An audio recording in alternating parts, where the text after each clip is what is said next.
So here's a slightly more complicated example where we using the line integral to calculate the work. We're going to take an object that is located at the origin of a reference frame, xy, this is a Cartesian reference frame. Object is located at x equals 0, y equals 0. Then it moves to a point given by coordinates 1, 1, and these are in meters.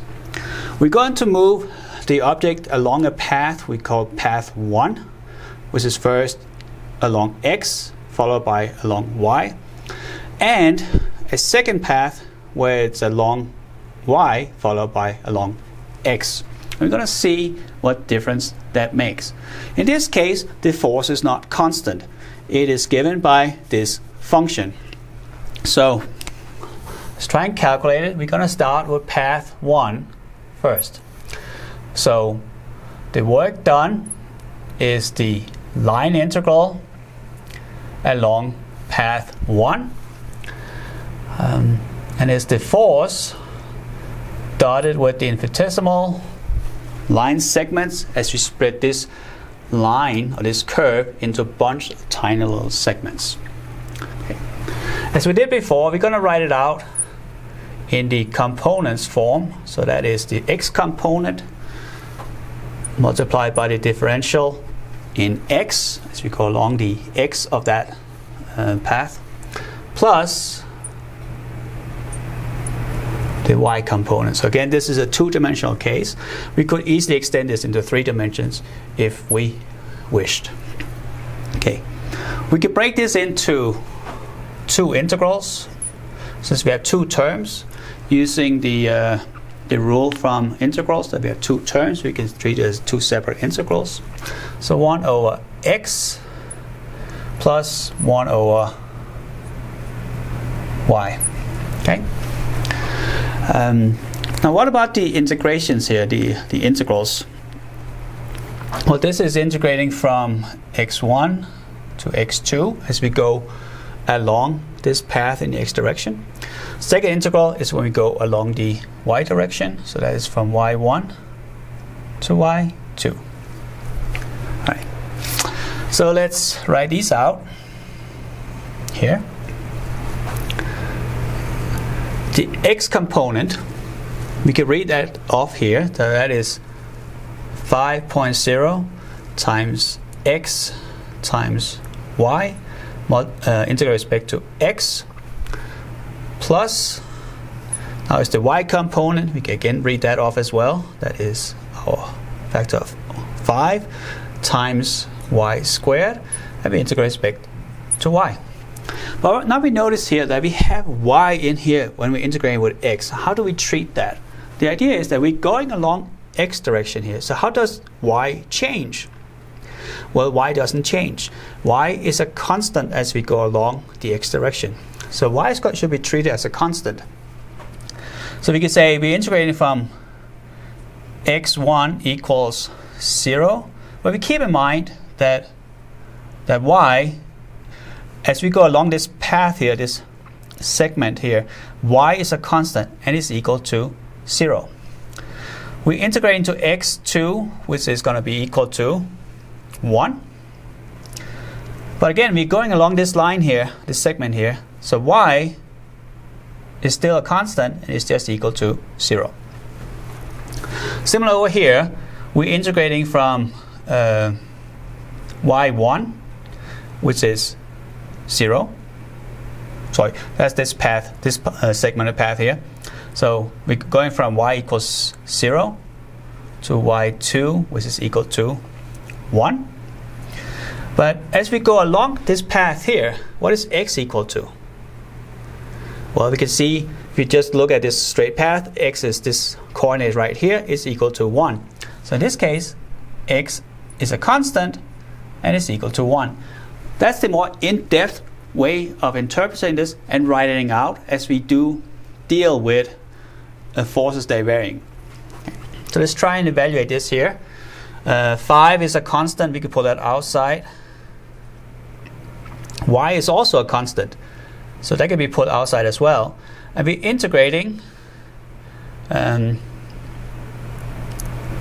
with x dx of x1 equals 0, y equals 0, x2 equals 1, and y equals 0, plus, same thing over here, 5 is a constant, y is not a constant, so we cannot pull that outside the integral.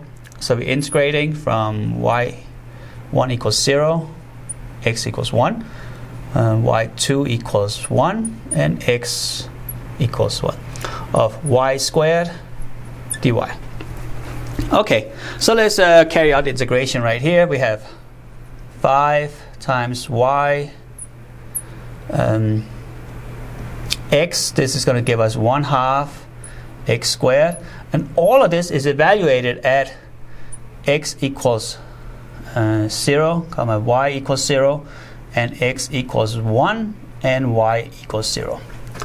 Plus, here we have our 5, we have y squared, so that's going to be 1/3 y cubed, and all of this is evaluated at y equals 0, x equals 1, y equals 1, and x equals 1. So consider the first term, we're evaluating x equals 1, we could put that in here, but we see we're evaluating it at y equals 0. We have a y here. So y, no matter what, y is equal to 0. So this whole term here is just going to add up to 0. The second term here, we evaluate x equals 1, but we don't have any x here. X doesn't play a role. So we just have evaluated at y equals 1. We evaluate this here, give us 5/3. So the total answer to this question here is that the integral, or the work done by this force along this pink path, or path 1, is equal to 5/3 joules. Okay, so far so good. So that's along one path. Now let's consider the second path. So I'm going to erase part of this here, but you've got to keep in mind that down to this point here, everything is exactly the same. So I'm just going to erase this bottom part here. So bear with me, taking this here, I'm going to do it as quick as I can. Keep in mind 5/3 joules. And then I'm going to wipe it clean. As good as I can right now. So, almost there. It's a good workout. Feels like Karate Kid here. Alrighty. Mr. Miyagi. I actually met Mr. Miyagi, or Sensei Miyagi, in Alaska. He was on a boat tour. So, okay. So now let's try path 2. So now we're doing 1. Now we're doing along path 2. So everything down to this part is just a very, very general way of writing it out. Now we insert the specifics here. So in this case, we go from x1.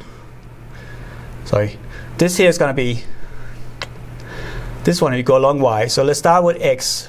The x part here is the integral we have right here. So that is x1 equals 0. But in this case, y is equal to what value? The value we have right here. So that is 1.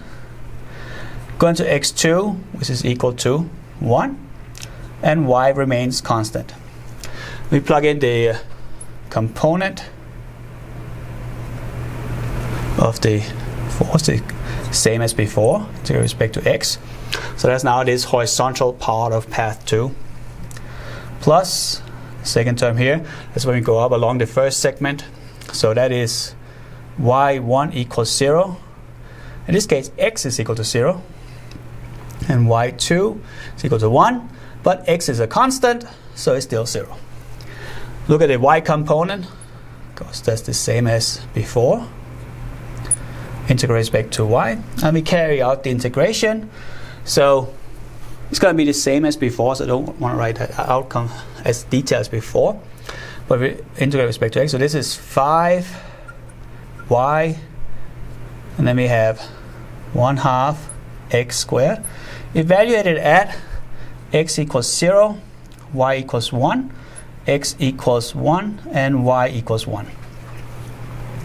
Plus, second term is similar, that's 5, and then it's 1/3 y cubed, evaluated at y equals 0, x equals 0, and y equals 1, and x equals 0. Okay. So now just plug in our numbers here, but now we notice that y is no longer 0, so this becomes the upper evaluation. That's going to be 5 times 1. Then we have x1 here, so that's going to be 1/2. Subtract the evaluation, the lower limit.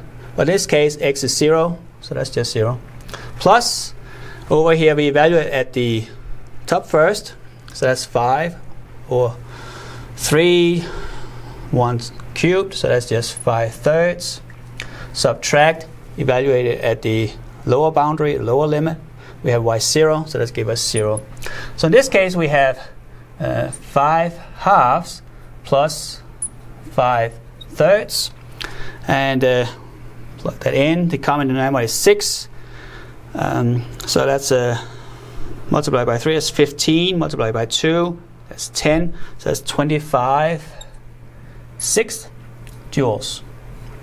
So we notice that going along path 2, even though it's exactly the same distance we travel going from A to B along these two paths, it takes more work to go through path 2 because of the dependence of the positions of the force.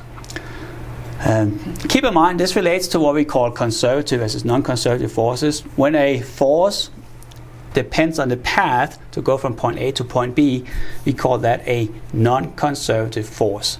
So this is an example of a non-conservative force.